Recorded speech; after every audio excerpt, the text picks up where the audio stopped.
sa ride park. Mag-horse si Caleb. Ano ba talaga ba? Right? Right. Dito na kami. At umulan nga kahapon, kaya hindi kami natuloy sa ride park. At ngayon, nagbabalik kami sa ride park. Kasama sila. Hello guys!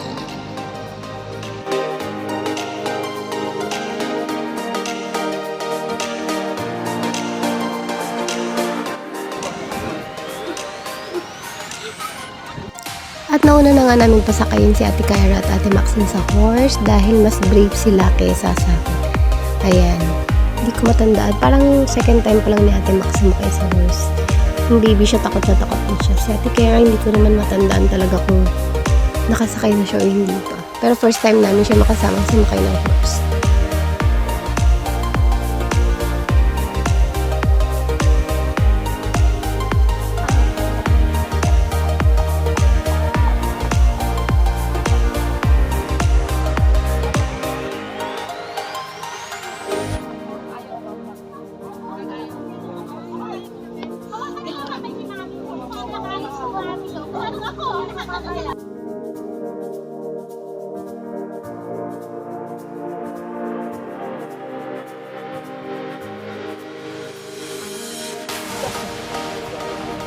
Hi guys!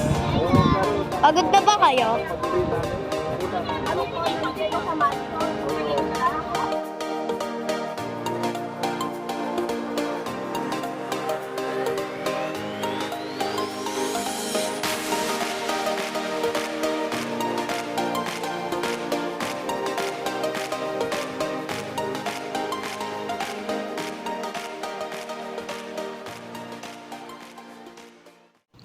Pagkatapos namin pumunta ng ride park, inulan na kami, kaya pinag-isipan talaga namin kung tutuloy kami dito.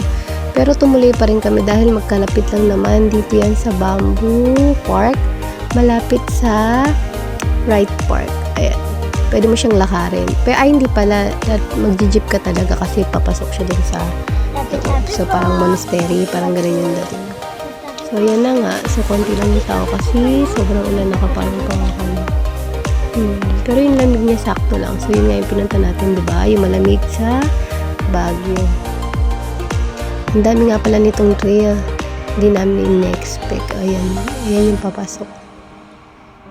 Tapos nagtabi-tabi po na rin kami kasi parang ang dami namin talagang kasama dito. Joke lang. Black bamboo. Running na naman. Ano ba ito?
Okay.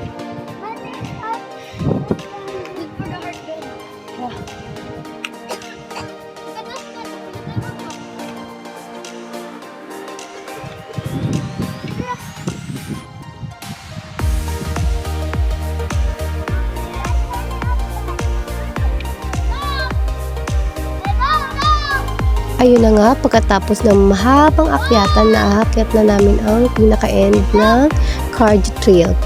Cardio Trail pa lang yun, pero sobrang napagbigyan kami kasi sa baba umuulan. Pero pag akyat namin talagang walang kaulan-ulan, kaya nagawa pa namin mag-picture. Ganda niya Tsaka sobrang ganda dun sa taas. Sobrang relaxing, kami lang yung tao. Yun talaga yung hinahanap mo sa Baguio. Hindi yung crowded, kundi yung peaceful na kailang. Ganyan. Tapos malamig, makikita mo yung mga pine trees. Sobrang relaxing. Now, Sabi daw exit na. Exit! May exit. This is the exit. Dun, Sis Trail. So, what? This is another trail. There's so many trails, right?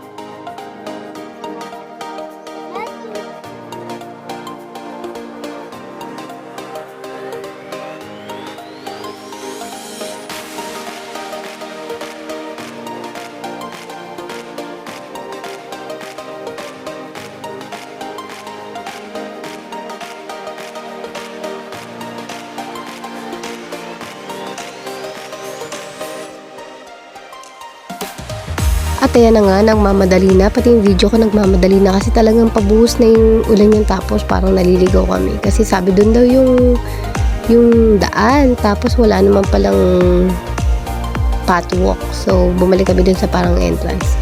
Hanggang sa makarating na kami sa Endan Trail kasi ayan na pumapatak na po yung ulan. Ayun. Ayun ang ending ng aming day 3 dito sa Baguio ngayong 2023. So, sana po nag-enjoy kayo at na-share namin yung aming quick vacation sa inyo. Bye!